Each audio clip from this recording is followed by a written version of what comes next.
স্কটল্যান্ডের প্রকৃতি আসলেই অপূর্ব। দেশটির ভূপ্রকৃতি খুবই বৈচিত্র্যময়, যেখানে মনোমুগ্ধকর পর্বত, বিস্তীর্ণ উপত্যকা, শান্ত নীল জলাশয় সব মিলিয়ে এক অপূর্ব পরিবেশ তৈরি করে। স্কটল্যান্ড হাইল্যান্ড অঞ্চলের পাহাড়গুলি অত্যন্ত বিখ্যাত। আমরা মূলত সেই হাইল্যান্ডের রাস্তা ধরেই যাচ্ছিলাম।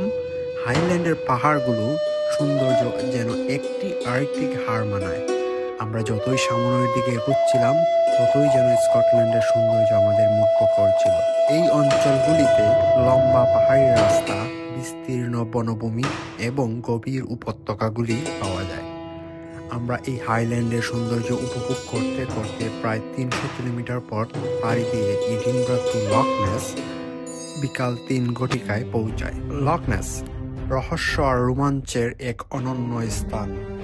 স্কটল্যান্ডের হাইল্যান্ড এরিয়ায় অবস্থিত লক নেস হ্রদ এর গভীরতা, প্রাকৃতিক সৌন্দর্য এবং সবচেয়ে বিখ্যাত লক নেস মনস্টার এর কিংবদন্তির জন্য পরিচিত।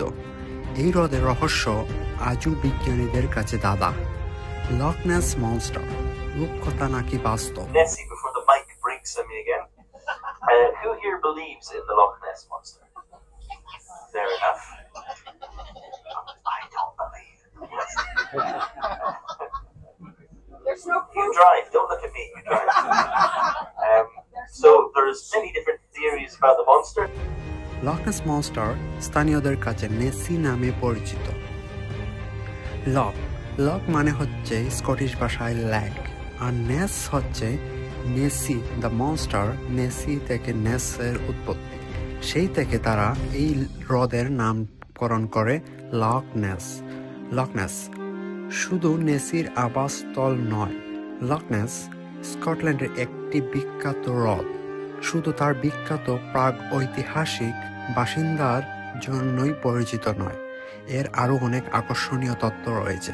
যেমন হ্রদটি 36 কিলোমিটার অর্থাৎ 36 কিলোমিটার লম্বা, সবচেয়ে প্রশস্ত স্থান 2.77 কিলোমিটার চওড়া, 260 মিটার অর্থাৎ 812 ফুটেরও বেশি গভীর। এর অর্থ হচ্ছে লক নেসের মোট পানির পরিমাণ ইংল্যান্ড এবং ওয়েলসে যতগুলো হ্রদ এবং লেক রয়েছে তার মোট পানির পরিমাণ থেকেও বেশি। কল্পনা করা যায় এই লেকে কতটুকু পানি রয়েছে। স্কটিশ পিটের কারণে হ্রদের তলদেশ পিচ কালো।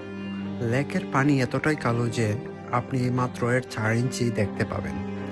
বলা হয়ে থাকে আজ থেকে প্রায় 10,000 বছর আগে আগ্নেয়গিরি থেকে এই লক নেস তৈরি হয়েছিল। হ্রদের একটি অংশের গভীরতা 812 ফুট। এটির নামকরণ দেওয়া হয়েছে নেসির আবাসস্থল অর্থাৎ নেসির আস্তানা।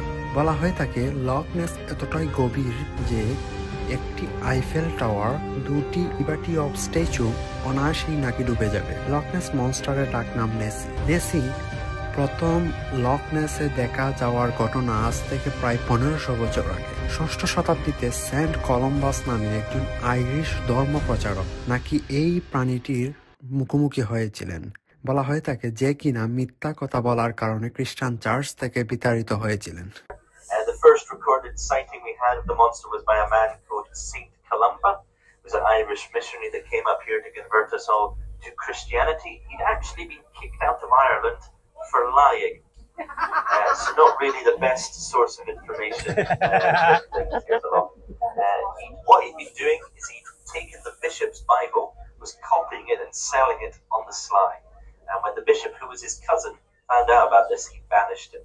And he came up to Scotland to try and redeem himself. But he wasn't having much luck.